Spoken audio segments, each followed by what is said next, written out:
Mexico ভারতের পণ্যের উপর বড় ধরনের শুল্ক আরোপ করেছে।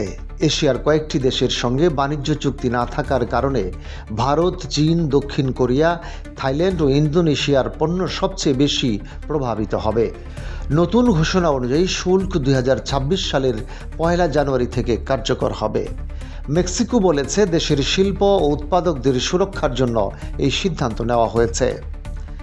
শুল্ক আরোপ করা হয়েছে অটো পার্টস, লাইট কার, পোশাক, প্লাস্টিক, ইস্পাত, গৃহস্থালী যন্ত্রপাতি, খেলনা, টেক্সটাইল, আসবাব, জুতা, চামড়াজাত পণ্য, কাগজ, কার্ডবোর্ড, মোটরসাইকেল, অ্যালুমিনিয়াম, ট্রেইলার, কাঁচ, সাবান, সুগন্ধি ও কসমেটিক সহ বহু পণ্যে।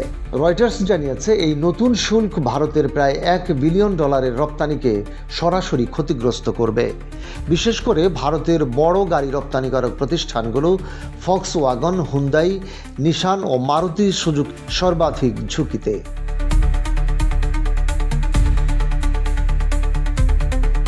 শুল্ক বৃদ্ধি লাইট কার ও অন্যান্য যানবাহনের উপর প্রভাব ফেলবে। ভারতের অটোমোবাইল শিল্প সংগঠন বাণিজ্য মন্ত্রণালয়ে চিঠি পাঠিয়ে বলেছে, শুল্ক বৃদ্ধির ফলে ভারতের গাড়ি রপ্তানি সরাসরি ক্ষতিগ্রস্ত হবে।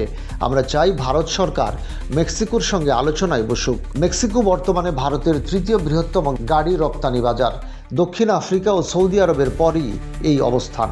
বিশ্লেষকরা বলছেন, শুল্ক বৃদ্ধির ফলে ভারতীয় রপ্তানিকারকদের জন্য বড় চ্যালেঞ্জ তৈরি হবে। এদিকে শুল্ক বৃদ্ধির কারণে ভারতীয় বাজারে স্বর্ণের দাম কমেছে এবং রূপার বাজারে নতুন রেকর্ড তৈরি হয়েছে।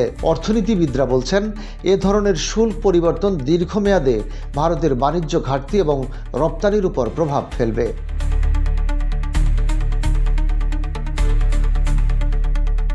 বাণিজ্য বিশ্লেষকরা মনে করছেন, মেক্সিকোর এই পদক্ষেপের ফলে ভারতের অর্থনীতিতে সরাসরি প্রভাব দেখা দিতে পারে, বিশেষ করে অটোমোবাইল ও বৈদ্যুতিন পণ্যের খাতে। সরকারি সূত্রে জানা গেছে, ভারত মেক্সিকোর সঙ্গে আলোচনার জন্য প্রস্তুতি নিচ্ছে, তবে আলোচনার ফলাফল কী হবে তা এখনও অনিশ্চিত। শুল্ক বৃদ্ধির প্রভাবে ছোট ও মাঝারি ব্যবসায়ীরাও প্রভাবিত হতে পারে, কারণ এই শুল্ক বৃদ্ধির ফলে পণ্যের খরচ বেড়ে যাবে। মেক্সিকোর এই পদক্ষেপের আগে যুক্তরাষ্ট্র ভারতীয় পণ্যের উপর 50% শুল্ক আরোপ করেছিল। এ নিয়ে ভারতীয় ব্যবসায়ীরা উদ্বেগ প্রকাশ করেছেন। বিশ্লেষকরা বলছেন, আন্তর্জাতিক বাজারে ভারতের অবস্থানকে আরও শক্তিশালী করতে দ্রুত ব্যবস্থা নেওয়া জরুরি। এই পরিস্থিতিতে ভারতের জন্য বাণিজ্যিক কূটনীতি এবং দ্বিপাক্ষিক আলোচনা আরও গুরুত্বপূর্ণ হয়ে উঠেছে।